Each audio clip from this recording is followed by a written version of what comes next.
কিছু সিনেমা ব্যবসা সফল হতে ব্যর্থ হয়, কিছু সিনেমা হয় ডিজাস্টার, এবং তারপরে হয় অর্জুন কাপুর এবং ভূমি পেডনেকার অভিনীত লেডি কিলারের মতো সিনেমার আগমন।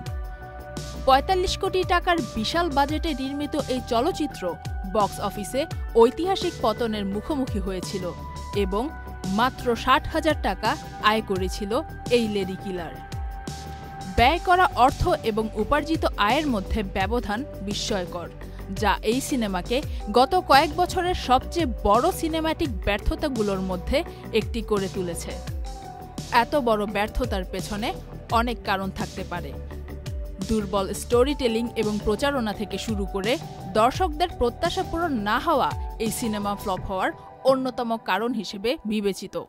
স্টারকাস্ট এবং হাই বাজেট প্রোডাকশন হওয়া সত্ত্বেও লেডি কিলার দর্শকদের সাথে সংযোগ স্থাপন করতে ব্যর্থ হয়েছে, যা প্রমাণ করে যে বড় বাজেট এবং প্রচারণাও সাফল্যের নিশ্চয়তা দিতে পারে না। এই চলচ্চিত্রটির পতন বলিউড ইন্ডাস্ট্রিতে আলোচনার বিষয় হয়ে উঠেছিল। বিনোদন জগৎ কতটা অপ্রত্যাশিত হতে পারে তার উদাহরণ হিসেবে উল্লেখ করা হয় এই সিনেমাকে। যদিও সিনেমা ফ্লপ হওয়া চলচ্চিত্র নির্মাণেরই অংশ, তবে খুব কম সিনেমাই লেডি কিলার মুভির মতো আর্থিক বিপর্যয়ের পর্যায়ে পৌঁছায়। এটি একটি স্মারক হিসেবে কাজ করে যে সৃজনশীলতা, দর্শক সংযোগ এবং বিষয়বস্তুর মান প্রায়শই সিনেমার জমকালো সেট এবং ব্যয়বহুল হওয়ার বিষয়কে ছাড়িয়ে যায়।